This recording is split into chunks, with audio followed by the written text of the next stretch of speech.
sorrow and skull for beings.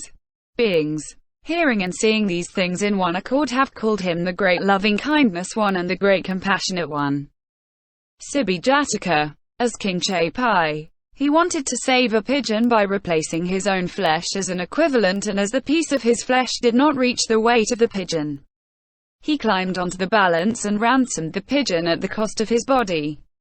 Then the earth shook in 6 ways, the water of the sea rose in waves, and the devas offered the king perfumed flowers.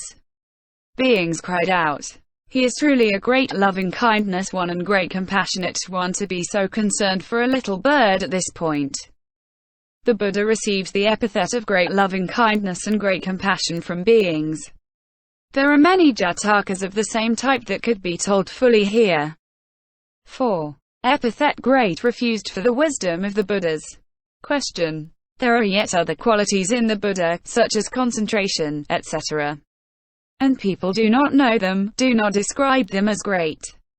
But the Buddha's wisdom, his preaching of the Dharma, etc., make beings find the path. Why are they not called great? Answer. Nobody fully knows the power of the Buddha's wisdom, but in his great loving-kindness and great compassion, the Buddha, from lifetime to lifetime, sacrifices his life and abandons the bliss of the concentrations in order to save beings, and this everyone knows. The Buddha's wisdom is cognizable by induction, it cannot be cognized directly. But his loving-kindness and compassion are visible to the eye and audible to the ear. They are cognizable, for the Buddha has uttered his lion's roar several times. Furthermore, the Buddha's wisdom is subtle and wonderful, and if the Bodhisattvas and Sariputra do not know it, what can be said of other people? Loving-kindness and compassion are visible and audible, and people can believe them and accept them. The wisdom of the Buddha is so subtle that it cannot be probed. Furthermore, great loving-kindness and great compassion are loved by everyone. They are like a delicious medicine that people like to swallow. Wisdom is like an unpleasant medicine that many do not like at all. But because they like loving-kindness and compassion so much, they have described them as great.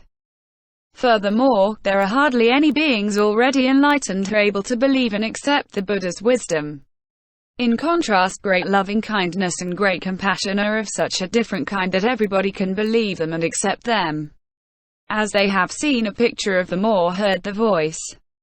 They can believe and accept them, and, since they have derived much benefit from them, they call them great loving-kindness and great compassion. Furthermore, great wisdom has as its nature the relinquishment, the rejection of dharmas. Great loving-kindness and great compassion have as their nature pity for and service to beings.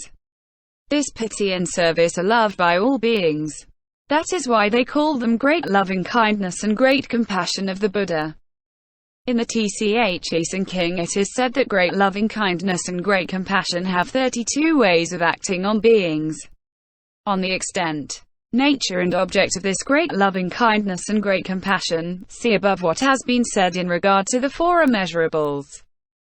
5. Loving-kindness and compassion are pure among the Buddhas. Moreover, the great loving-kindness, great compassion and the other qualities of the Buddha should not be multiplied. The system of Katyayana tries to distinguish the natures, and great scholars basing themselves on Katyayana's system, comment on these distinctions. All of that should not be accepted. Why? Katyayana says that great loving-kindness, great compassion, omniscience are impure dharmas bonds, worldly dharmas. But that is not correct. Why? Great loving-kindness and great compassion are the root of all the Buddha's attributes. How can it be said that they are impure dharmas bonds, worldly dharmas? Question. Although great loving-kindness and great compassion are the root of the Buddha's attributes, they are impure. Although the lotus grows in the mud, we cannot, however, describe the mud as marvelous. It is the same for great loving-kindness and great compassion. Even though they are the root of the attributes of the Buddha, they cannot be pure. Answer. As long as the Bodhisattva has not become Buddha, his great loving-kindness and great compassion can be called impure and still show faults. But as soon as he has attained, as Buddha, the knowledge of unhindered deliverance, all his attributes are pure. All the disturbing emotions and their traces have disappeared. The Sravakas and pratyekabuddhas do not possess the knowledge of unobstructed deliverance and do not eliminate the traces of the disturbing emotions. Often even their doubts on this subject have not been destroyed, and this is why their mind is impure. The Buddhas themselves have none of that. So why then do you say that their great loving kindness and great compassion are impure? Question. I do not wish to be lacking in respect, since the minds of loving kindness and compassion in the Buddha concerned beings, they are necessarily impure. Answer. The power of the Buddhas is inconceivable. The Sravakas and pratyekabuddhas feel loving kindness and compassion without being able to eliminate the notion of being. Whereas the Buddhas feel loving kindness and compassion beyond any notion of being. Why is that?